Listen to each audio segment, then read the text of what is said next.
परम सत्कार योग गुरु प्यारी साथ संगत जी राधा स्वामी जी। संगत जी, कल जून को हमारे सतगुरु ने देश और विदेश की संगतों को दर्शन देकर निहाल किया, सवाल जवाब का कार्यक्रम से निहाल कर दिया। बाबा जी कल उत्तराखंड के मंसूरी में दर्शन देने के साथ सवाल जवाब किए। वहीं ऑस्ट्रेलिया के सिडनी शहर में हजूर जी ने भी कल 1 जून को दर्शन दिए। 20 मिनट का इंग्लिश में सत्संग फरमाया और संगत के साथ सवाल जवाब भी किए। इस वीडियो में हम आपके साथ ऑस्ट्रेलिया के कुछ सवाल जवाबों और मंसूरी में बाबा जी के भी कुछ सवाल जवाब शेयर कर रहे हैं। संगत से विनती है, कमेंट में राधा स्वामी लिखकर संगत के अपने इस चैनल को सब्सक्राइब करना मत भूलें। आइए अब हम एक एक करके सुनते हैं ये सवाल जवाब। ऑस्ट्रेलिया में एक लड़की ने हजूर जी से कहा कि हजूर जी, आप बाबा जी को साथ में लेकर क्यों नहीं आए। हजूर जी ने मजाकिया ढंग से कहा कि बाबा जी ने मुझे यहाँ इसलिए भेजा क्योंकि बाबा जी का कहना है कि ऑस्ट्रेलिया की संगत इतनी टफ नहीं है। यह सुनकर संगत हंसने लगी थी और संगत जो थी सारी की सारी हंसने लगी थी यह बात सुनकर। फिर हजूर जी कहा कि जैसे जूनियर को भेजते हैं वैसे ही बाबा जी ने मुझे यहाँ भेज दिया है। अगला सवाल भी एक लड़की ने किया था और यह सवाल और इसका जवाब हर लड़की के लिए सुनना बहुत ज़रूरी है। हजूर जी ने लड़कियों को इस जवाब के ज़रिए एक मैसेज दिया। लड़की ने पूछा कि मैं हर रिश्ते में 100% से ज़्यादा देती आई हूँ, फिर भी लोग मुझे छोड़ जाते हैं और अब मेरे घर वाले चाहते हैं कि मैं शादी करूँ, लेकिन मेरे मन में डर है कि मेरा पति भी मुझे एक दिन छोड़ जाएगा, इसलिए मैं शादी नहीं करना चाहती।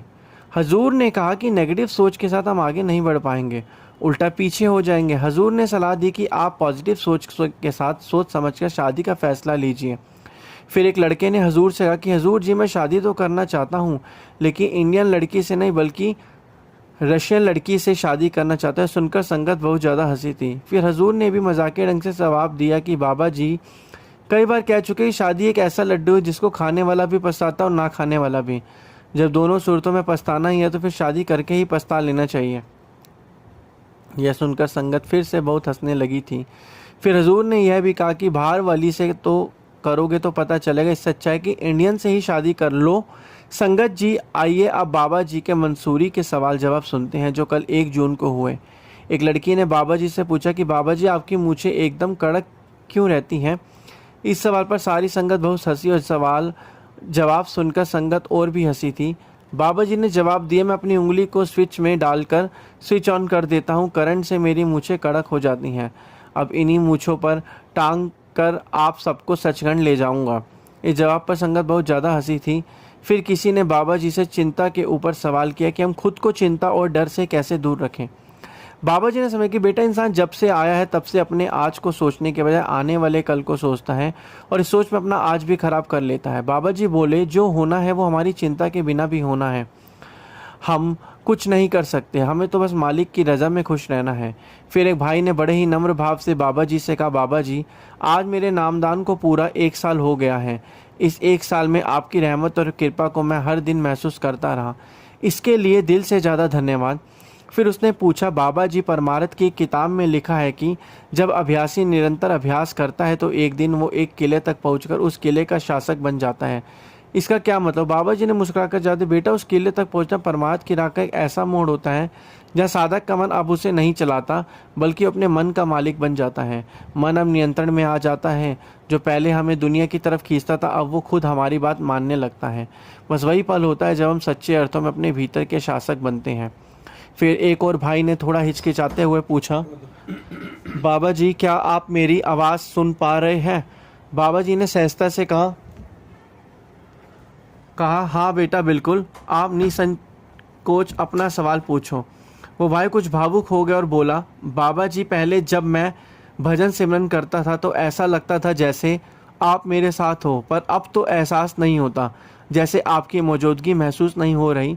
क्या मेरी भक्ति में कोई कमी आ गई। बाबा जी ने बड़े ही सहज स्नेहिल स्वर में समझाया, बेटा, तुम चाहते हो कि हर बार भजन सिमरन में बैठते ही तुम्हें अपने गुरु के दर्शन हो या कोई खास अनुभव मिले, लेकिन यह चीज़ें हमारे हाथ में नहीं होती। हमारा काम बस मालिक का नाम लेना है, सच्चे मन से बैठना है। जब ऊपर से मौज होगी, कृपा होगी तो सब कुछ अपने आप मिल जाएगा। लेकिन अगर हम हर बार यह सोचकर बैठेंगे कि आज कुछ दिखेगा या महसूस होगा, तो हमारा ध्यान वहीं अटका रहेगा, और जब ध्यान केंद्रित नहीं होगा तो अनुभव कैसे आएंगे। फिर एक बुजुर्ग ने अपनी चिंता जाहिर की और कहा, बाबा जी, मेरी उम्र अब 80 साल हो चुकी है। जिंदगी भर जो भी कर्म किए उनका हिसाब अब तक ख़त्म नहीं हुआ। अब समय भी कम है, और क्या इन सब का हिसाब देने के लिए मुझे फिर से वापस आना पड़ेगा?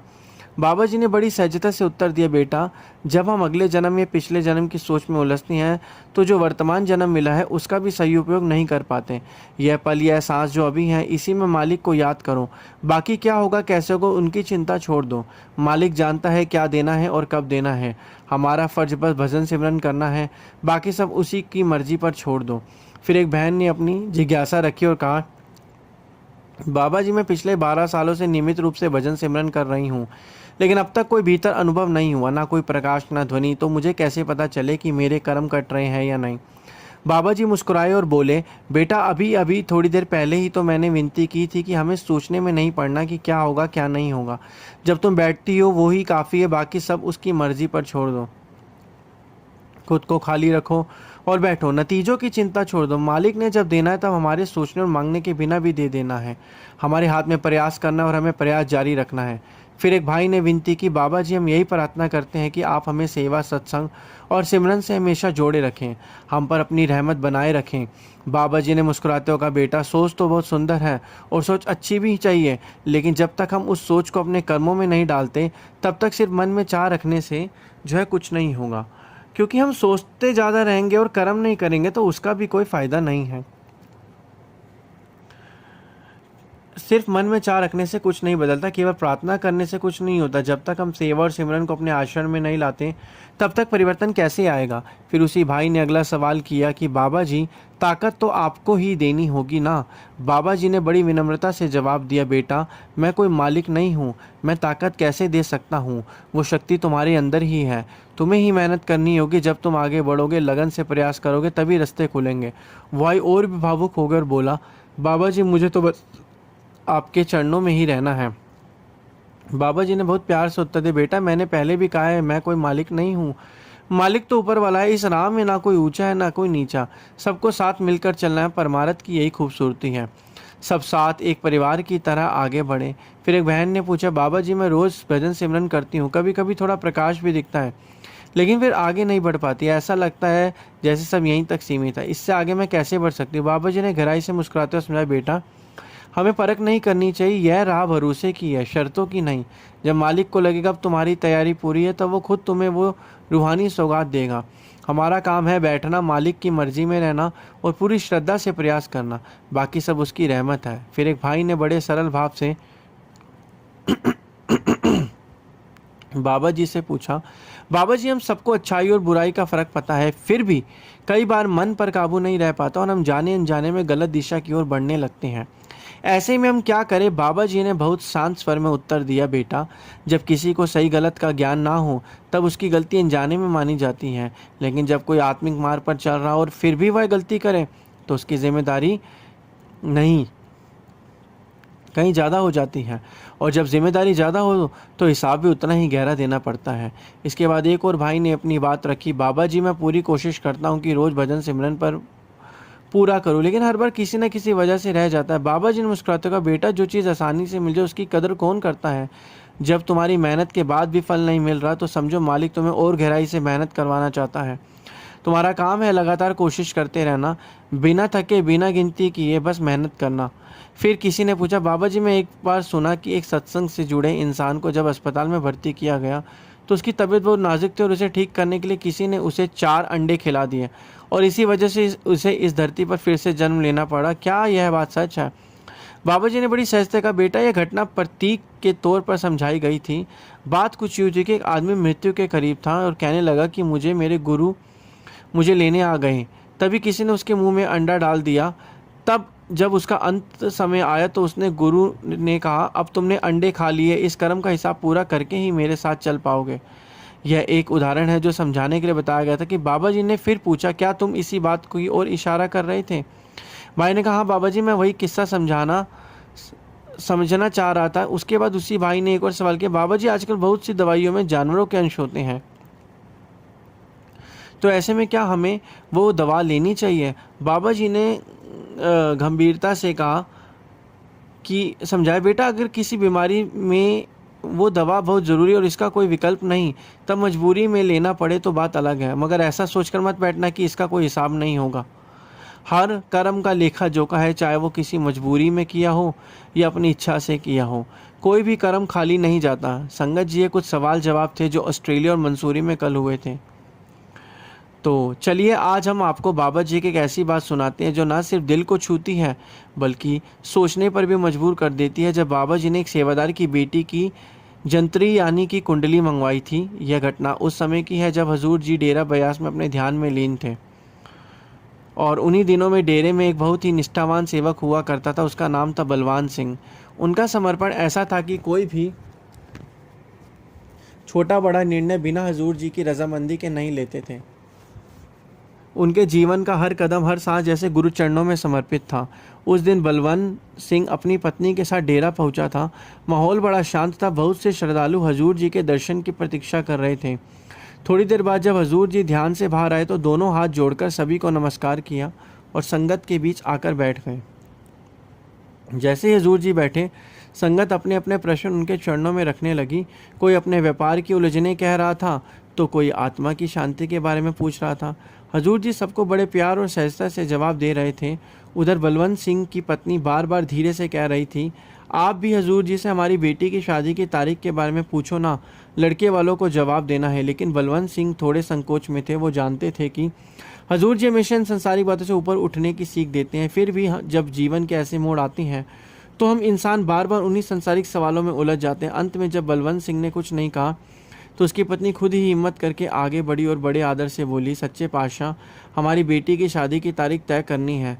आपसे पूछे बिना हम कुछ नहीं करना चाहते। हजूर जी ने उसकी बात सुनी और हल्की सी मुस्कान दी और कुछ देर शांत रहकर बोले, बेटी की कुंडली लेकर आओ। यह सुनकर संगत थोड़ी हैरान रह गई। सबके मन में यही सवाल उठने लगा, हजूर जी तो हमेशा सिखाते कि इन चीज़ों में ना उलझो, फिर आज खुद ही कुंडली मांग ली। लेकिन भाई, संतों की बातों और उनके कामों की गहराई आम समझ से कहीं आगे होती है। हम जो सोचते हैं वो अक्सर सिर्फ सतह होती है, लेकिन उनकी दृष्टि अंदर तक जाती है। बलवंत सिंह की पत्नी भागकर कुंडली हजूर जी को दे दी। हजूर जी बड़े ध्यान से उसे देखने लगे। अब सारी संगत की निगाहें हजूर पर टिक गई। बलवंत सिंह के दिल में भी बेचैनी बढ़ गई, पता नहीं हजूर जी क्या कहेंगे। उसी वक्त संगत में बैठा एक भाई उठकर पूछ बैठा, महाराज जी, आप तो हमेशा कहते हैं कि इन पंचांगों और कुंडलियों में मत उलझो, फिर आज आप खुद ही कुंडली देख रहे हैं। हजूर जी ने बहुत ही शांति से उसकी ओर देखा और बोले, ये कुंडली इसलिए देख रहा हूँ ताकि जान सकूँ कि इसमें कौन कौन से दिन अशुभ माने गए हैं। मैं उन्हीं में से एक दिन तुम्हारी बेटी की शादी के लिए तय करूँगा। यह सुनकर पूरे हॉल में सन्नाटा छा गया। किसी ने भी यह जवाब नहीं सोचा था। सबको हैरानी थी कि हजूर जी तो खुद ही यह शुभ दिन तय कर रहे हैं। वही बैठा वह सत्संगी फिर से बोला, हजूर जी, यह तो हमारी समझ में नहीं आया, कृपया ज़रा और खुलकर समझाइए। हजूर जी ने बड़े प्यार से सबको समझाया, भाई, मैंने इस कुंडली में ढूंढने की बहुत कोशिश की पर मुझे एक भी दिन अशुभ नहीं मिला। अब बताओ, जो समय उस मालिक ने रचा वो कैसे अशुभ हो सकता है? आप लोग ही मुझे बताओ कि कोई घड़ी, कोई दिन, कोई जगह उस परमपिता परमात्मा की बनाई होते हुए भी अशुभ कैसे हो सकता है? फिर हजूर जी ने बहुत ही मार्मिक बात कही। हजूर बोले, हम बार बार जो है, हजूर जी ने जब ये बात बोली कि हम जो हैं बार बार कहते हैं कि इन भारी गणनाओं में मत उलझो, लेकिन फिर भी इन्हीं में उलझ जाते हैं। जब कोई मुश्किल आती है तो हम समय को दोष दे देते हैं। हम अक्सर कह देते हैं कि आज का दिन मनहूस था, कौन सी अशुभ घड़ी में काम किया। ऐसी बहुत सी बातें हम अक्सर कहते हैं, लेकिन कभी अपने कर्मों के बारे में नहीं सोचते। हम यह नहीं सोचते कि कोई समय बुरा नहीं होता, बल्कि हमारे कर्म ही बुरे होते हैं और उन्हीं कर्मों का जब फल मिलता है तब हम कहते हैं कि समय बुरा है। क्या उस मालिक का बनाया कोई भी फल बुरा हो सकता है? क्या एक पिता अपने ही बच्चों के लिए कोई अशुभ घड़ी तय करेगा? हजूर जी की यह बात सुनते ही बलवंत सिंह और उसकी पत्नी की आंखें भर आईं और उन्होंने महसूस किया कि वह खुद ही भ्रमों में पड़े हुए थे। बलवंत सिंह ने वहीं बैठे बैठे अपनी पत्नी की कुंडली फाड़ दी और गुरु चरणों में रख दी। संगत जी, हमें भी बार बार बाबा जी यही समझाते हैं, मालिक पर भरोसा रखो। वह कभी भी अपने बच्चों के साथ गलत नहीं करता।